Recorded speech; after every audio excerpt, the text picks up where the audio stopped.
Hi, everyone. Welcome back, or if you've been here for the past hour, thank you for staying. I'm going to be doing this introduction I did last time all day, so I'm sorry if you have to hear it. I know it's going to get a little repetitive. Also, I was going to put on my periodic table hat, but I did not end up doing that. So anyway, hello, everyone, and thank you for joining us. I'm Jackie Brenner, a pre-med student who has enjoyed meeting other STEM students from around the world through my TikTok and Discord STEM Potential. It has been almost a year now since we started STEM Potential, which is an online Discord that provides a network for all students to share their unique perspectives from diverse backgrounds and create strong connections and more. With over 12,000 students from over 105 different countries, Discord members can act as mentors and mentees as they progress along the stages of their education while also finding friends with common interests. I would like to give a shout out to the members of the STEM Potential team for working really hard to make this all possible. I could not do any of this without them. I created these STEM Potential webinars in order to combat the lack of mentorship and representation that I noticed in STEM fields. Lastly, I want to introduce Ashini. You can turn your camera on. She's the Vice President of STEM Potential, who I met through the 7-year BSMD program at Penn State in Jefferson, and is now a first-year medical student. I could not embark on my journey without her, and I feel so fortunate and proud to have her as my best friend. We will both be moderating sessions this weekend. She'll be doing part 3 of this webinar. I am proud and humbled to have assembled a group of incredibly successful medical students. Please note that today we are sharing students' opinions and advice about the medical school admissions process. We have not received any direct information from admissions departments, nor are we an official accredited business in this space. This session will be highlighting students from Temple that have unique perspectives and stories on how they were accepted into medical school. So I want to start off by allowing each panelist to give us a 2 to 3 minute introduction. Manon, maybe you can start us off. All right. Hey, everyone. Thanks, Jackie and Ashini. This has been great so far, but my name is Manon. I'm a medical student at Temple. I'm a 3rd year, planning on going into otolaryngology. And a little bit about me, I'm from New Jersey. I went to Rutgers. I'm actually wearing the merch right now. I loved it there. And then I went straight through. I didn't take a gap year into medical school at Temple. I have done research projects at Temple and Jefferson at Penn. And I'm planning to take a gap year to do research in ENT at Penn this coming year. Other relevant things, I love basketball. Most of my personal statement was about basketball and how I saw myself fitting into medicine in a basketball sense. So if you have questions about that, like I'm happy to touch more. I do run a TikTok. That's kind of how Jackie and I got in touch, where I just talk about like my experience on rotations, things I've learned, things that I'm fond of, things I'm not so fond of. And, my main goal with anything that I talk about is to make sure that you guys learn stuff that I wish I had known. That isn't always easy to tell. And the thing is, like, when you're in medical school, you can't really guess or guesstimate what it's going to be like until you're actually there. And the last thing I want is for someone to go into it not knowing what to expect. So the mentors I had were instrumental in my acceptance, and I recognize how important that is for anyone wanting to go to med school. Well, thank you for that introduction, and you've been a great mentor to me personally, and also through TikTok, so everyone should give him a follow. Megan, maybe you can go next. Hey everyone. Can you hear me? Yep. Okay, cool. My name's Megan. I am a first-year medical student. I went to the University of Richmond for undergrad and I graduated in 2019. And then after that, I did a post-bac program at Virginia Commonwealth University for a year as like in the grad school there. And then I did an extra year and I got my master's there and then graduated that in 2021. And then started med school this past year. In college, I was on the cheer team and I did gymnastics for 11 years growing up. So sports has been a huge part of my life.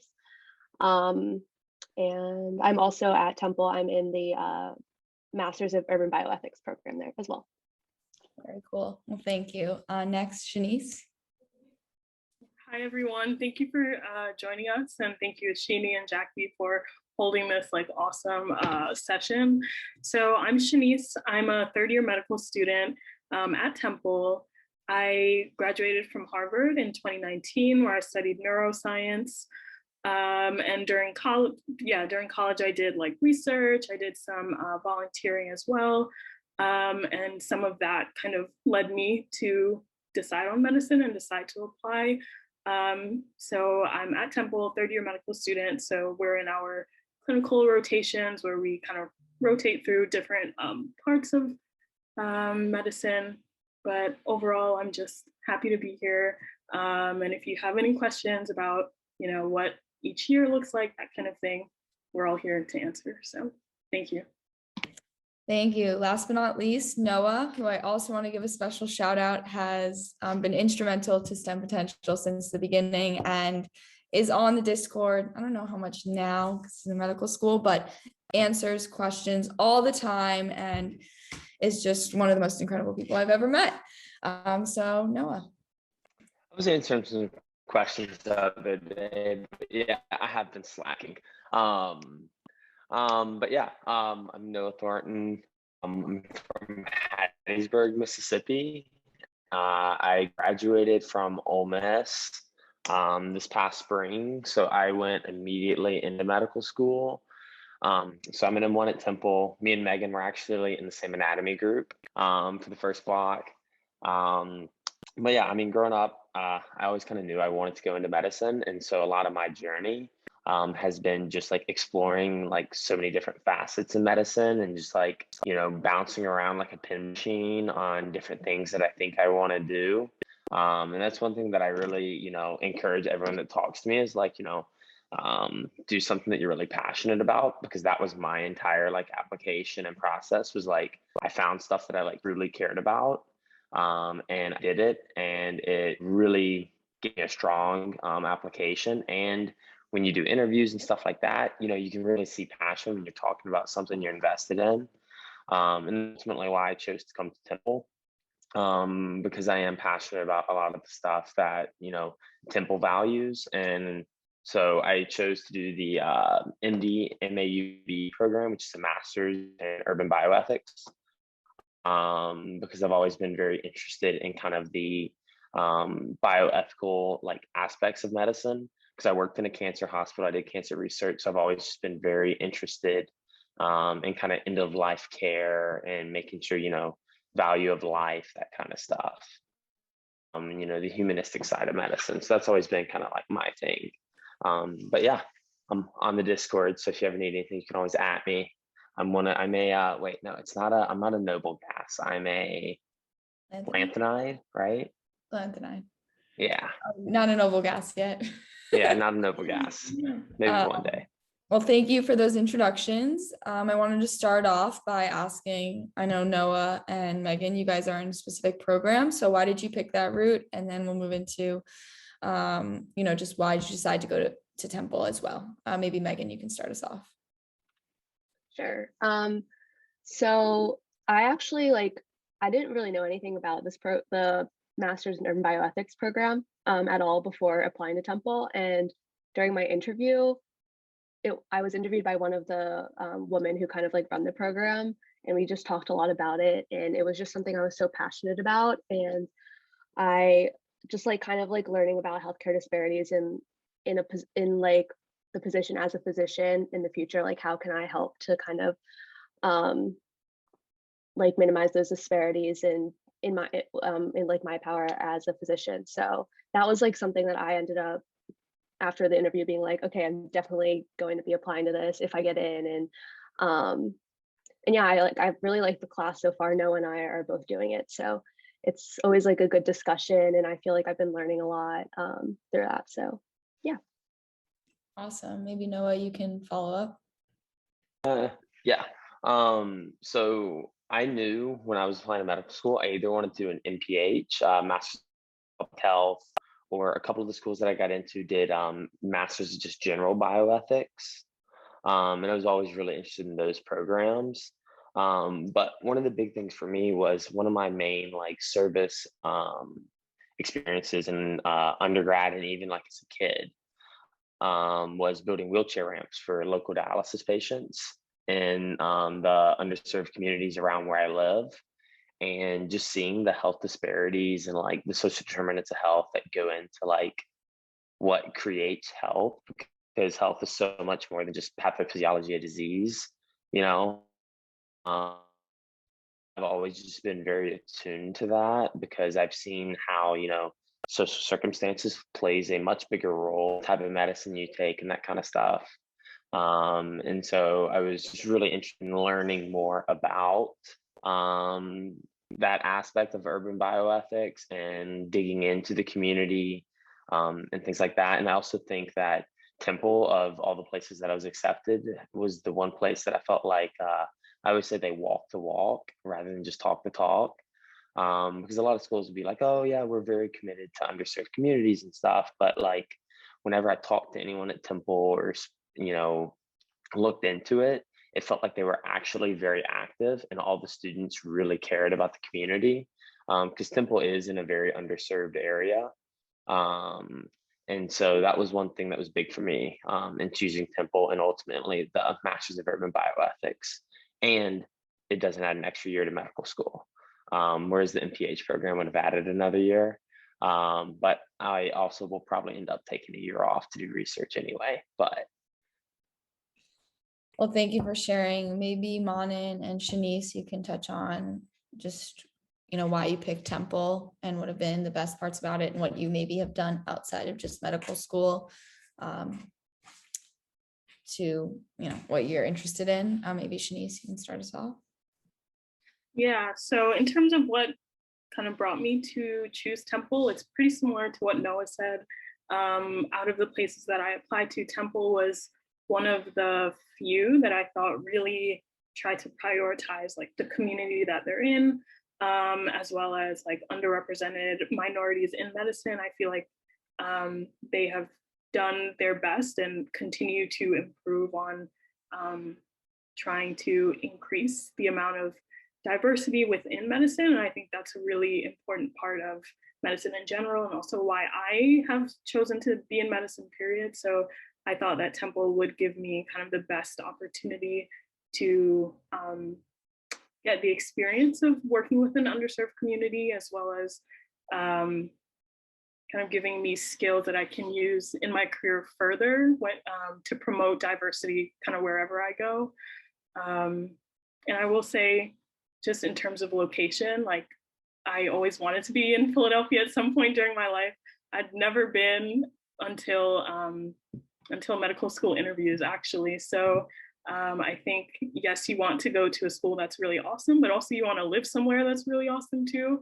So that was part of my decision as well. Well, thank you. Maybe Manon?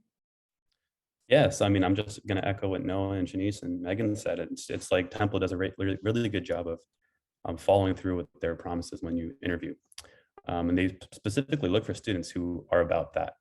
I will say there were other factors that also influenced me going to Temple. I was primarily deciding between staying at Rutgers for medical school and going to Temple. And so when I went to medical school originally, I wanted to do neurosurgery, and I still want to do something competitive in ENT, but both of those fields require a lot of research. And I know that Robert Wood, spoiler alert, doesn't have a neurosurgery residency program, but Temple does. But even so, since Temple's primary focus is to, with the community, and I think that's amazing. Unfortunately, you do have to kind of play that game and do research if you want to get into a competitive residency. And I know that being in Philadelphia would have been a great opportunity, not only to do work at Temple, stay with the community and focus on those priorities, but also I'm going to be in Philadelphia where there's Jefferson, which has an amazing neuroscience department, and Penn, they have a whole department for like rare disease research and everything. And they have specific staff for like pushing through papers and stuff. So I figured, by being in Philadelphia, I'd kind of be in a good spot to kind of just branch out and put my fingers in other pots, I guess. And it's worked out okay. I mean, COVID kind of derailed a little bit, but so that was primarily the reason. And also what Shani said about living in Philadelphia. I hate New York, and Philly is like the perfect middle ground for me, from like suburbs to like city. And where I live right now, it's like it's the best thing I could have ever, wanted for myself. So very happy here. Well, thank you guys for sharing. Before we move into part 2 about how you got into medical school, I wanted to ask Noah a specific question in terms of your experience with the wheelchair ramps. A lot of people, you know, when you have these medical school webinars, it's focusing on like, oh my God, what did you do? Tell us how amazing you are. But can you tell us a little bit about how you found that experience? Because, you know, a lot of times students look for like shadowing right away or research. So how did you find this experience and know to kind of pursue it? Yeah, so I definitely lucked out on that one because my dad is a neurologist. Um, and so it actually started him and his brother when he moved after he finished fellowship. Noticed he had a lot of his patients that like just weren't showing up to dialysis anymore, and he would like call the home and they were like okay and like seemed fine, and he kind of, instead of just writing them off as like, oh, they're non-compliant or oh, they're lazy, they don't want to come in, he like looked into it and was like, hey, like and he found out that most of them had become wheelchair bound, and that the transport service wasn't able to get them for whatever reason because they couldn't get out of their house and they weren't allowed to like get house and do it. And so me and my dad started just going out and building wheelchair ramps for anytime any of his patients do it. And it's actually gotten like, it's grown a lot, which now that I'm like not close is a little much for him because my brother's not as willing to help. Throwing a little shade at him. And so like other departments now, like word of mouth have gotten out. And so we'll like go build people. But it's a nice little, you know, weekend back. Well, thank you for sharing. Because I think, you know, often students think you have to do something medically related. So I thought that was interesting because it kind of combined it, but didn't know the story behind it. So the first question I wanted to ask is there a specific part of your background or upbringing that was important to bring up on your application that you didn't realize was important until recently? Maybe Shanice, you can start us off.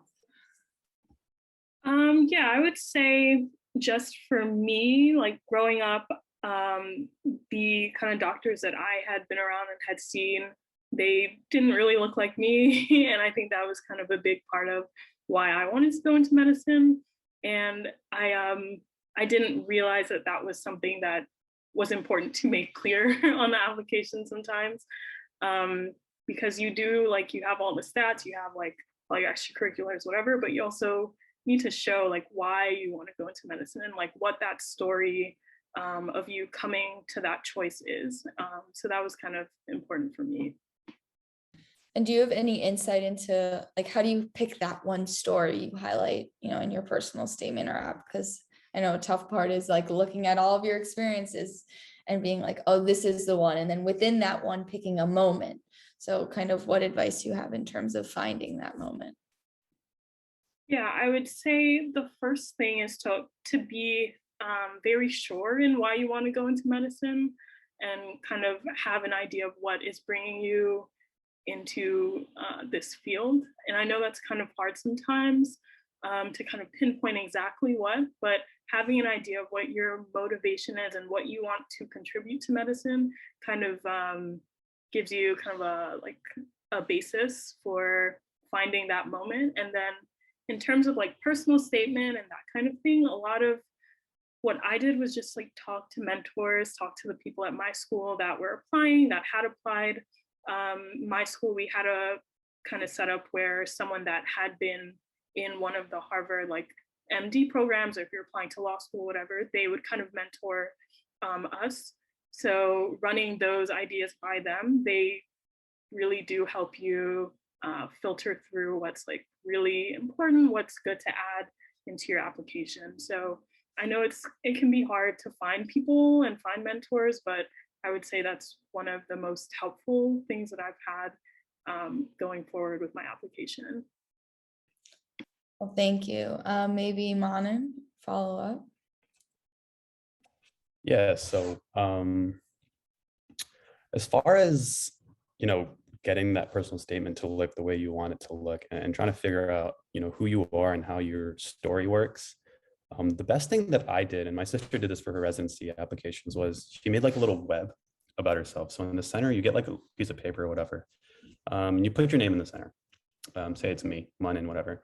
Then you draw out little like branch points. So for me, my formative experiences were playing basketball, being an ENT, which I hated. Research in neuroscience which I didn't know, how important that was, and then shadowing neurosurgery. So those are like the four things, and then also art and playing the saxophone, whatever. But basically, you lay out all the stuff you've done, and you start to, write in those branch points. Okay, what did I like about this, and what did I hate about it? And when you have everything in front of you at the end of it, it takes maybe like an hour to do. You have a pretty clear picture of what your traits are because you can find commonalities between the different roles you've done and what you liked. Like for me, I played basketball and I love that it was team-based. I found that in neurosurgery. I found that in research. I love that you had to be good with your hands. I found that in art, found that in neurosurgery, found that in research, found that in basketball, right? I love that you could win and you would know at the end of the game. You don't find that in research, but you do find that in neurosurgery, maybe like a month out with post-op stuff, whatever, essentially the same thing. And when I did this map, I found out that I was very impatient, but I also wanted to be very skilled. And what that meant for me was that medical school was a way better option than pursuing a PhD in neuroscience, because those are the two things I was really considering. But I recommend that to everybody, and you might be surprised by what comes out and what you actually like. But give it a shot. And if it's worked for me, it's worked for my sister, and anyone I've really told about it has really enjoyed it. So that's my tidbit. Well, thank you for sharing. I mean, I definitely think this is going to help when we start talking about experiences, those 15 experiences on your app, because a lot of people are like, this experience didn't have to do with medicine at all. But like you just said, basketball, winning, it all ties back to medicine. You just have to put it out on paper. So thank you. Maybe Megan, you can follow up with that question. Sure. That's really great advice. I wish I did that when I applied. Yeah, I mean, I feel like for me, I just kind of thought about what I was passionate about, like what was a huge part of my life growing up was being a gymnast and being a student athlete in college. And so I ended up writing a lot about that and kind of, relating the traits that I developed and like learned from those experiences into like applying that to medicine, like similar to basketball being like, I mean, gymnastics is a very individual sport, but I learned a lot of like, if you fail, get up, try again, determination, perseverance, like that was a huge part of gymnastics for me. So I like kind of wrote a lot about that. And then transitioning into being on a cheer team is like a lot more teamwork and learning how to work on a team and like, learning the different roles and whatever. So that was like a huge part for me. And just like kind of finding what you're passionate about, because I think that people have a tendency, and I definitely did in the beginning, to like write about things or talk about things that you think that a medical school wants to hear. But like at the end of the day, if they can't see that you're like, you love that you did that, or like why you did that or something, then it's like, they're going to be like, okay, you just did that for your application. It's not because it's something you love. So it's like even in anything like research, volunteering, like find things within those fields that you actually are passionate about and like do that, because I think that reflects better on you and reflects better on an application and inwards. Well, thank you for sharing. That's great advice as well. And last but not least, Noah. All right, I'm so bad at unmuting myself. But yeah, so I guess for me, I kind of did the same thing. Also take plenty of time to craft your application. Don't rush an application. I know I came straight through, but I was originally planning, was going to take my MCAT and then I was going to spend a year Peace Corps in West Africa.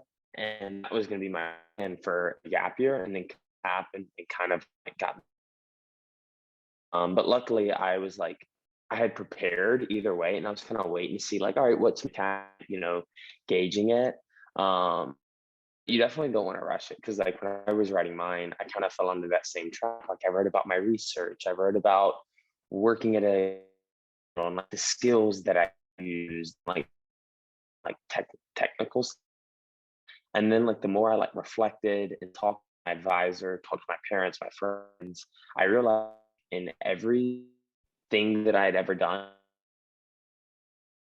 community service, social, things like that, like my big thing, and like I always made like a really good connection with a patient. I worked as a transporter for a while, and I realized, like, it wasn't the way that I, carried them out of their bed or wheeled them around the hospital. It was the way I was able to, crack a smile off of somebody who, just finished chemotherapy and was not in a good mood, or someone opened up to me and had a very meaningful conversation with me. And so then that kind of like led me to like think about like, what's happened in my life, like why, am I so drawn to like, just connection with people and, talking to people and making relationships, and how does that relate to medicine? And I realized that, so I went to a high school that was 98% African-American. In my graduating class of 350 had 2 Caucasian kids, me being one of them. And I kind of like looked back and reflected at my life, and I, was put in a lot of situations that are very different than, where the typical person grows up and things like that. And I kind of looked at how that made me, see past a lot of bias and things like that, and really focus on the person that I'm connecting to, and nothing about the circumstance and things like that. And how I always use, humor to try to crack a smile out of anyone whenever I can. And just the way that you can, make someone happy through just showing that you're invested in that relationship. And so if you look at my first draft of my like personal statement, it was all about, I've done this, all of these accolades and things like that. And then my final draft was like, a lady I met while I was working on the wheelchair ramp. And then I did a research project in an area that lacked access to clean water. And one of the people that I met when I was knocking on their door, passing out water filters. And then it led me to, in high school, talking about some mental health experiences, working with that, and how I bolstered that in college and worked on some different mental health committees to promote, mental health resources to students and things like that. And so I guess the TLDR of that is find something that you're really passionate about, which I mentioned earlier, but that's like number one thing for anyone applying to medical school. It's hard.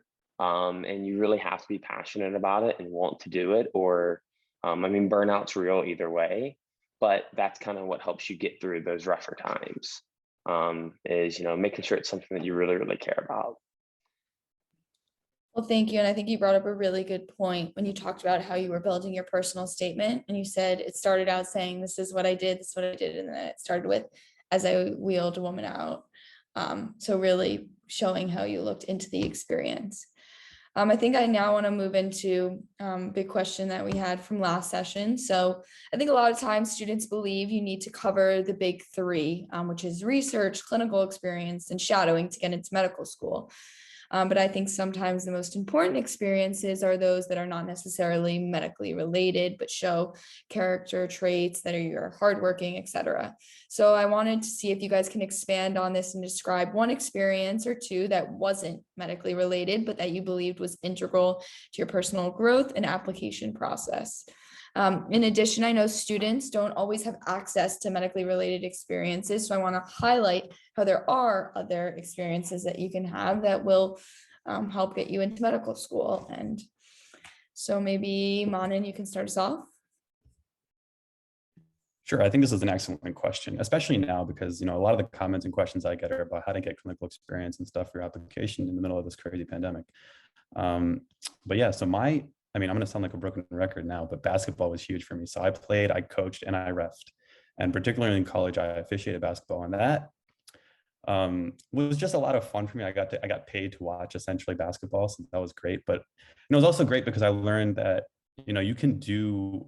you can make the right, you have to, like, so as an official, you have to make a lot of judgment calls.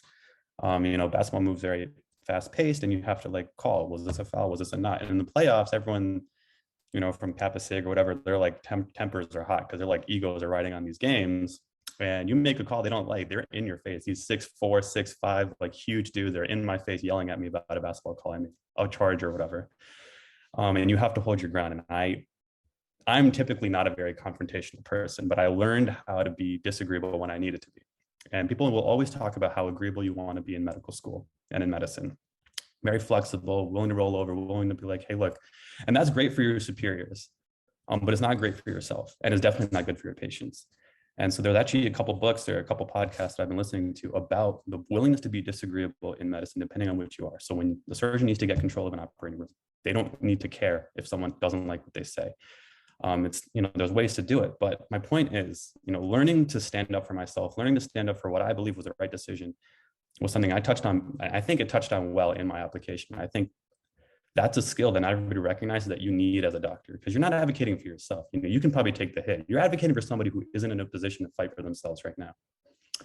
Patient, and this happens a lot in the hospital on rotations. Like, you'll have conflicting advice about what medications to give at what time, and it's a lot. But everyone has their own perspective, and their priority has to be the patient. And if you just roll over to what cardiology says as a nephrologist, you're just going to have a bad time. So I think that was huge for myself. And if you can talk about something that you did where you learned a key trait, like a functional trait, that isn't like, oh, I understand how to read a research paper, or I understand what it looks like to be in the hospital. Medical schools will love that because they know that you've thought deeply about what it takes to be a doctor in terms of the traits you need to develop. I hope that helped. Well, thank you. I think the word core competencies, right? Those are ones you got it right. Maybe Shanice, you can follow up, provide us with an experience that wasn't medically related, was integral.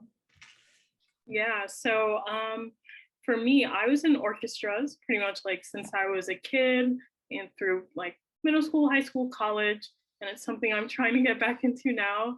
And I think for me, that was something that really gave me some of those skills that kind of Manon was talking about. And I think Megan touched upon it too, like discipline, being able to recover from a mistake and kind of get back on the train and keep going.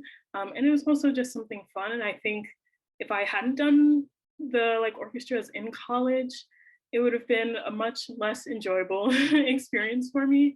So I think, yes, you want to do things that are outside of medicine because you want to, learn from those experiences, and that's extremely important, but also you just want to do something that's fun, that keeps you going, is something that you look forward to at the end of the day when you're like sitting in orgo and you're like, oh my God, this is so tough, but I have orchestra rehearsal later, so that's going to be awesome, right? So you want something that's there for you to also just enjoy. You're a person, right? You have to have things that kind of keep you feeling like yourself. So I think that's kind of what orchestra was for me. Yeah. Well, thank you for sharing. Maybe Megan next. You want to share? Yeah, so I guess, I was, like I said, like before, I was a gymnast before college, cheerleader in college, and both of those things like kind of really shaped who I am. And like I said before, just like, learning determination, perseverance, being a good team member, learning how to communicate with your team members, learning how to communicate with your coaches. Like those were all things that I felt like I learned and developed throughout my time in those sports. And then like in my junior and senior year of college, I was the captain of my team. So like one, that's a leadership role, which like looks good on an application, but it's like at the same time, like I learned how to talk with like the athletic department and like be an advocate for my team and my teammates individually to like my coach and my team to like the athletic department. So I feel like that like translates well to like, being an advocate for your patients. You have to learn how to listen to people's problems and what people are going through, and then communicate that to someone else, like maybe higher above you, or whatnot, and be an advocate and be able to stand up for them and also for yourself. So I feel like those were experiences that were like integral in my application.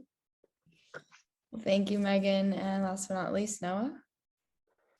I kind of mentioned on it earlier, I guess, but I would say one of mine was when I did the service project in the Delta of Mississippi, which is a very low income, it's primarily farmland.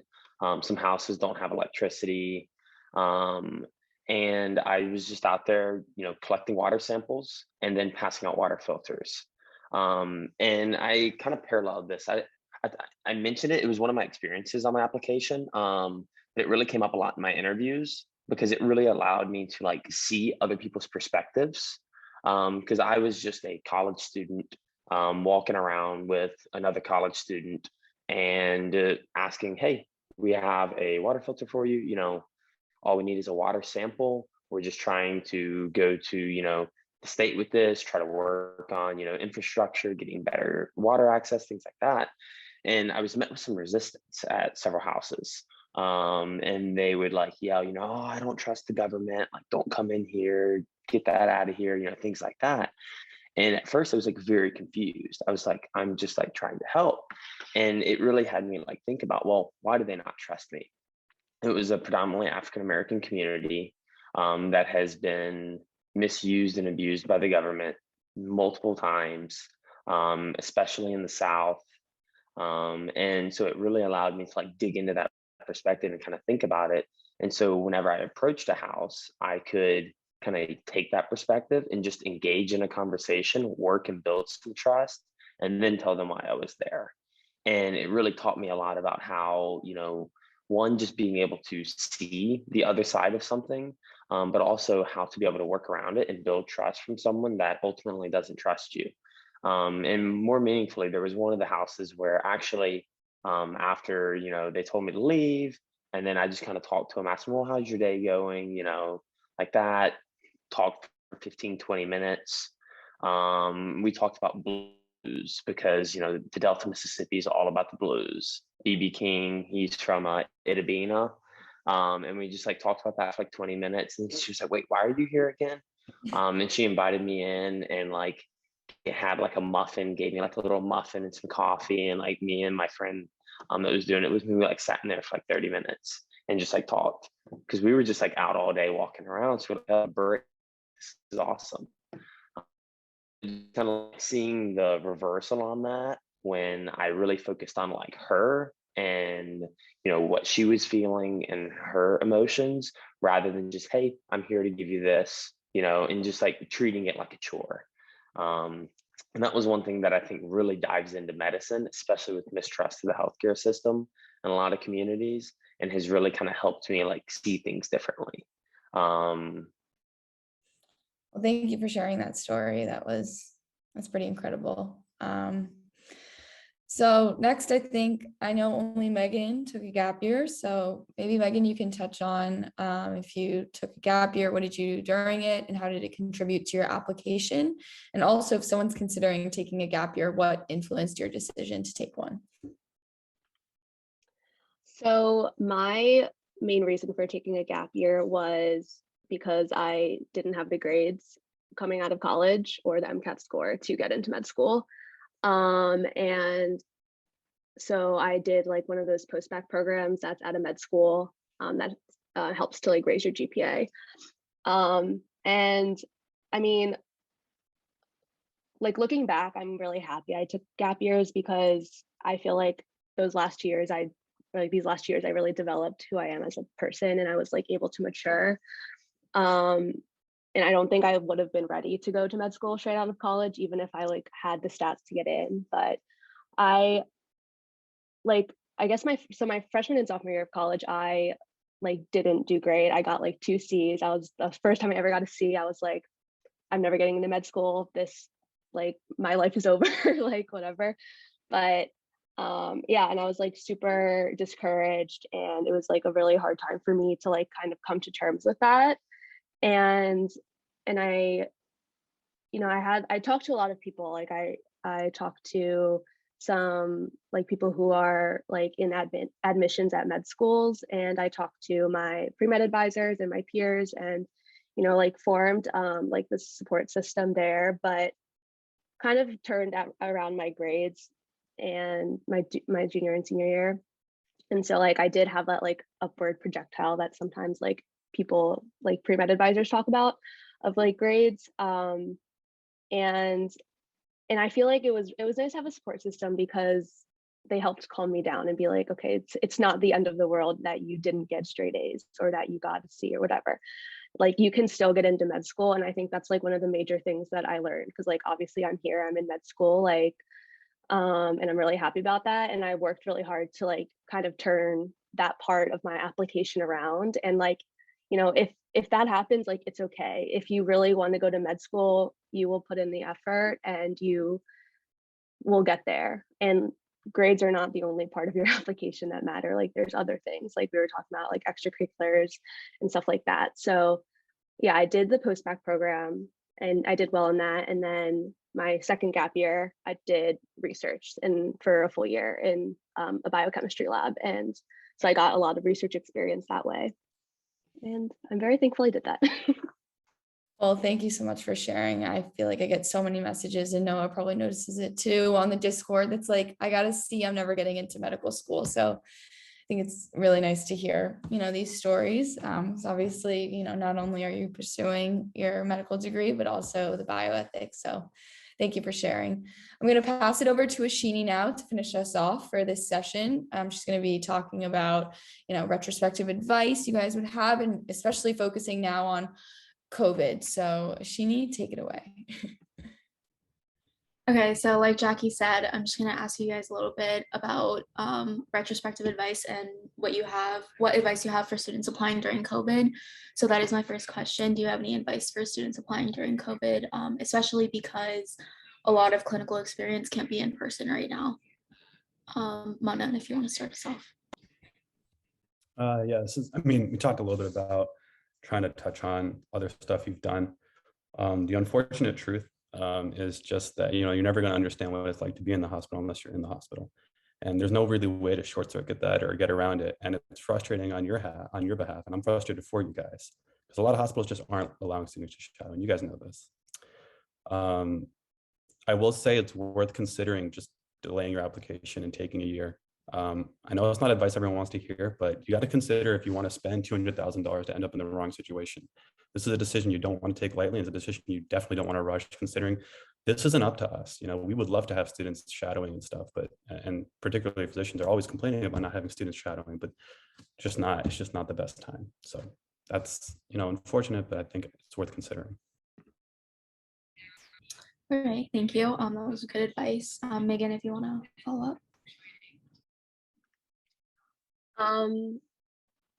Yeah, I mean, kind of to echo what Manon said, it does suck not to like be able to get the clinical experience, and I think it's really hard. And I know, I mean, I don't know how like lenient, I guess, because I feel like for my year they were pretty lenient about like clinical experiences because like it kind of hit right when I was applying. But I mean, for me, I didn't like get as much clinical experience as other people who I know applied did. So I mean, it's okay, and I feel like do the best you can in that aspect. And I mean, just like, I guess, and if you can't, just try to like highlight, you know, other things on your application, kind of what we were saying earlier, that maybe are related, maybe are not related to medicine or science or whatever. So yeah, kind of just like highlighting that. And it is hard to show any like, I mean, it's hard to say like why medicine if you haven't, you know, done a lot of clinical stuff, but I think that you're still able to do it if you really like want to apply now. But again, like Manon said, just like it's okay to push it off. I mean, like I know people who did by like choice. So I mean, and it's okay. And I feel like I'm 24 and a first year med student, and I feel like more people are like kind of like going in when like they're my age, like taking a gap year or two. So it's like totally okay and it's totally normal. So don't think that it's like not normal to push off applying. Awesome. Yeah, I will say that in my class, there are almost everyone has taken a gap year, and there's people that are like 30 who have had full other careers before they're in med school. So like that's definitely good advice to push it off. It seems like a lot, but obviously like it's better than not having the experience, in my opinion. Shanice, if you have any insight. Yeah, I would mostly agree with what Manon and Megan said. In terms of clinical experience, and I guess the application in general, those things that they kind of look for, like clinical experience, volunteering, like research, I would encourage you to not look at them as like hoops that you have to jump through, but things that will kind of make you more sure of wanting to go into medicine and confirming your interest. So if you have never spent like any time in the hospital, I think maybe it would be good to get that experience before you choose to be, in medical school. You're in debt, you're like going through these hard classes and hard rotations. So I think it would be best just to make sure that you're as confident in your desire to be in medicine as you can with what experiences you have before applying, if that makes sense. Great advice, thank you. And lastly, Noah. Yeah, I mean, I would definitely second everything everyone said. One thing I always tell people when people ask me is a gap year has zero chance of you a worse applicant unless you literally do nothing. You can do during your gap year, whether it's a post-bac program, whether it's a job, or it's volunteer work, even doesn't have to be medically related, will make you a better applicant. Because Ashini said, our class is the same way. I'm one of definitely a minority in our class that came straight out of undergrad. I know you see 3 of us here that did. Most people do at least have one. Most are probably 2 or 3 gap years. And it's just makes you a better applicant because you have more experience. You have more time to sit and reflect and assure your thoughts. Is it necessary? Definitely not.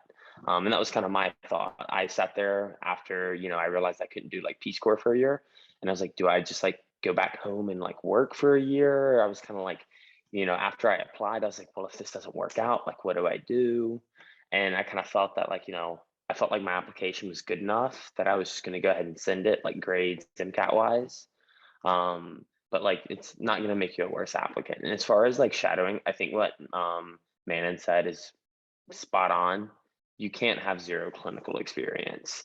You might hear of someone once in a blue moon that somehow does, but I bet they have something close because you don't know what medicine's like until you get in the hospital, whether it's a family medicine clinic in a local rural town or a big city teaching hospital. Like, you have to have something, whether it's shadowing, a job, anything like that. Like, I had 0 direct patient care when I applied. And I feel like that would have been something valuable, but I had good shadowing. I was at transport and had like odd jobs in a hospital and things like that I was able to get it. But I think that's one thing that a lot of people are like, I see on like TikTok and stuff, I guess, is like people saying like, oh, you don't need clinical because of COVID, but like you need something that says, I know what I'm getting into, because it's a lot of money and a lot of work, medical school. I agree with everything all of you said. So thank you for that advice. And I'm just going to ask one last question to close it out. If you guys could go back in time and do anything differently, what would you do differently if you would? We can start off with Shanice. I guess for me, it's kind of funny based on what we were just saying, but I probably want to get more clinical experience, honestly, and kind of see a bit more how hospitals work, how medicine works in practice instead of just in theory. And I did have clinical experience. I did shadow. I like volunteered in hospitals, but it's kind of hard to really know, like, until it's in your face and you're kind of, working with doctors, working with patients, and seeing what that is kind of like. So I definitely would have wanted a bit more clinical experience, and I probably would have taken a gap year too. I think it would have been a good time to get a change of pace, do some of the things that I can't really do now, kind of do before medical school. And as Noah said, like, it's only going to make you a better applicant pretty much no matter what you do. So yeah, that's what I would say. Noah, if you want to follow up. Yeah, I mean, I would honestly say the same thing. I would have taken a gap year. And I'm very happy where I'm at right now. And I'm enjoying medical school. It's a great time. Like Shanice said earlier, Philly is so much fun, especially when you come from like a town of 20,000 in southern Mississippi. It's like, phenomenal. Lots of things to do. But yeah, I would say take a gap year and gain more hands-on patient care experience. And also, like Manon was saying earlier, is I'm also interested in ENT. And I definitely will, while I'm in medical school, take 1, potentially 2 gap years. and just, get some research. I do really love research, which a lot of people hate, but like I love basic science research. And so that's one thing, like, in medical school, I didn't do it before, but like Temple is very flexible, which was another reason why I picked Temple, is because they said like with gap years, they're pretty flexible on it. And so like I'll definitely do it now, just to, one, relax, and also make myself a better applicant. Awesome. Manon, if you want to go next. Yeah, I think, something that I wish I had taken more seriously is listening to the doctors who told me not to go into medicine. And I'm not saying don't do it, but I'm saying I kind of brushed them off. I was like, oh, you guys are just saying that you made it to the promised land, blah, blah, blah, blah, blah. No, you want to talk to as many people in medicine as you want. If you look at the highest ranked jobs in medicine, it's not being an MD or a surgeon. Surgeon's actually one of the lowest ranked ones. Unfortunately, that's what I want to do, so I'm kind of screwed here. But if you look at the highest ones, it's NPPA every year for the last 5 or 6 years. And that's because their job is amazing. And I get a lot of questions and a lot of comments, and I've had a lot of one-on-one Zoom meetings with people considering PA and MD. And I'm saying, well, talk to the PAs, talk to the MD. And what I hear consistently is that no PAs are dissatisfied with what they do. A lot of MDs are. And it's not going to make sense necessarily, but it's something that you want to at least further investigate. Honestly, I think that becoming an MD is a diagnosis of exclusion. You hear that a lot in medical school, but it has to be the thing you want to do when you've ruled out PA, NP, nursing, CRNA, everything else. If you can't decide whether you want to do something surgical, you're kind of in a bind. You have to make that bet and go to medical school. But it should be something that is a last resort, because one, you're paying a huge amount of money to be here. You're spending your entire 20s, and everyone says, oh, it's just your 20s, 30s are the new 20s. No, the 20s are still your 20s. That's like my friend just bought a Porsche, and we went to college together, and he works for Google. And do I feel a little jealous? I can't lie. Obviously, I'm here for very specific reasons, but I'm just saying, for most people, what medicine is now is not what it was to the people that trained or we were exposed to when we were shadowing. And the other thing is just, yeah, I wish I had really taken that into consideration. And I probably would still ended up here, maybe, who knows. But you want to make sure that you are doing this for the right, like your passion for learning has to be greater than your desire to be comfortable.